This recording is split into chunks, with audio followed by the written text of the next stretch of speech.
Reverend Dr. Martin Luther King, 39 years old and a Nobel Peace Prize winner, and the leader of the nonviolent civil rights movement in the United States, was assassinated in Memphis tonight.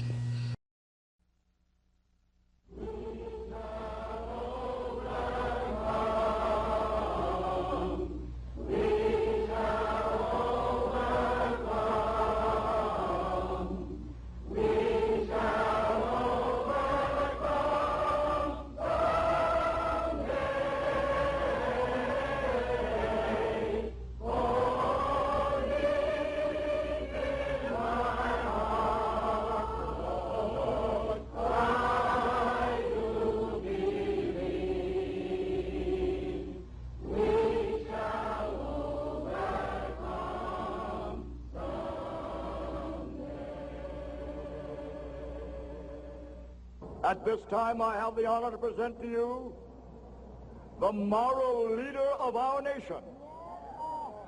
I have the pleasure to present to you Dr. Martin Luther King, Jr.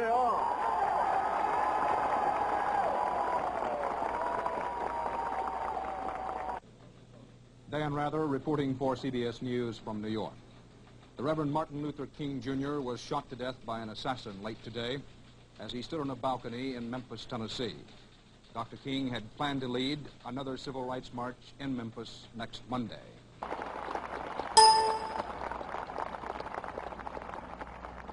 So even though we face the difficulties of today and tomorrow, I still have a dream. It is a dream deeply rooted in the American dream. I have a dream that one day this nation will rise up and live out the true meaning of its creed. We hold these truths to be self-evident, that all men are created equal.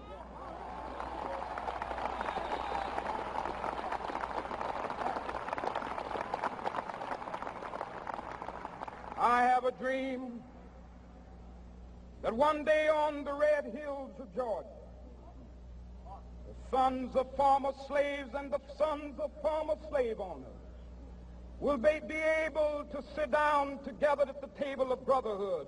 I have a dream that one day even the state of Mississippi, a state sweltering with the heat of injustice, sweltering with the heat of oppression, will be transformed into an oasis of freedom and justice. I have a dream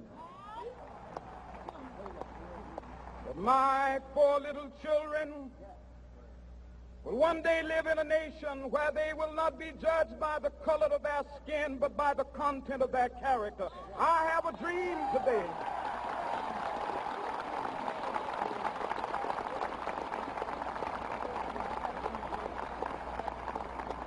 I have a dream that one day down in Alabama, with its vicious racists, with its governor having his lips dripping with the words of interposition and nullification, one day right there in Alabama, little black boys and black girls will be able to join hands with little white boys and white girls as sisters and brothers. I have a dream today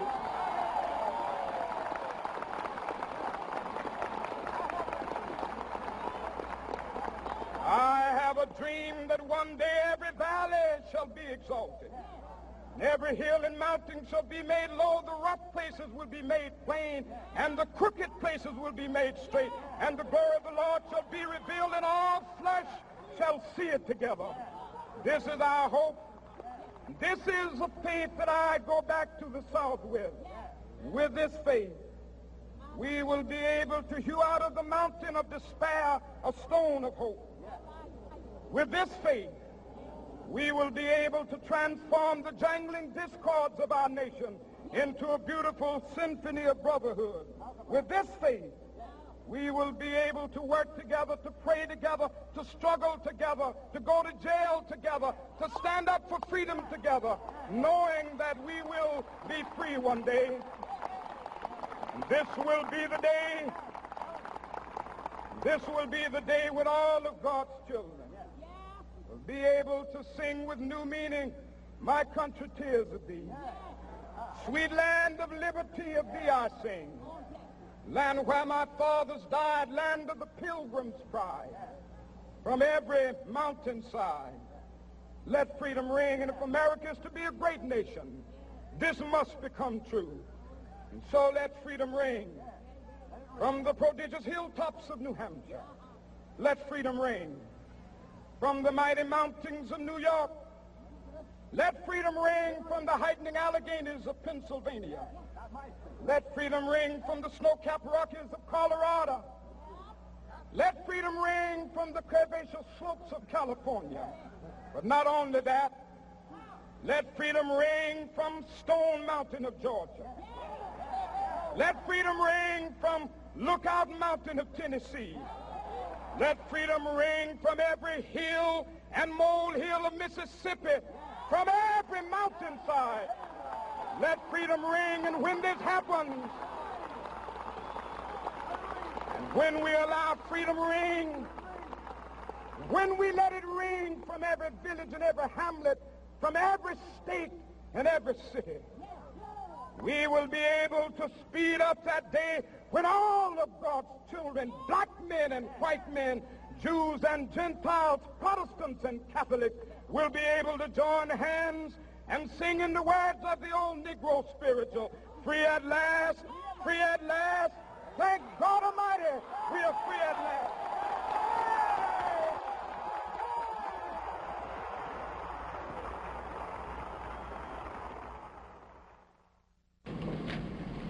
Good evening.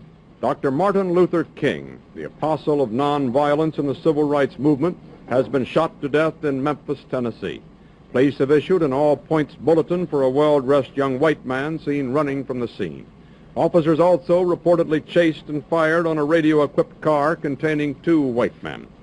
Dr. King was standing on the balcony of a second-floor hotel room tonight when, according to a companion, a shot was fired from across the street. In the friend's words, the bullet exploded in his face. Police, who have been keeping a close watch over the Nobel Peace Prize winner because of Memphis' turbulent racial situation, were on the scene almost immediately. They rushed the 39-year-old Negro leader to a hospital where he died of a bullet wound in the neck. In 1968, Martin Luther King was gunned down by a brutal assassin. His life cut short at the age of 39. But those 39 short years had changed America forever. The conscience of America had been touched. Across the land, people had begun to treat each other not as blacks and whites, but as fellow Americans. And in his words, from every mountainside, let freedom ring. I don't know what will happen now. We've got some difficult days ahead. But it really doesn't matter with me now, because I've been to the mountaintop. I don't mind. Like anybody, I would like to live a long life. Longevity has its place. But I'm not concerned about that now. I just want to do God's will. And He's allowed me to go up to the mountain. And I've looked over, and I've seen the promised land. I may not get there with you, but I want you to know tonight that we as a people will get to the promised land.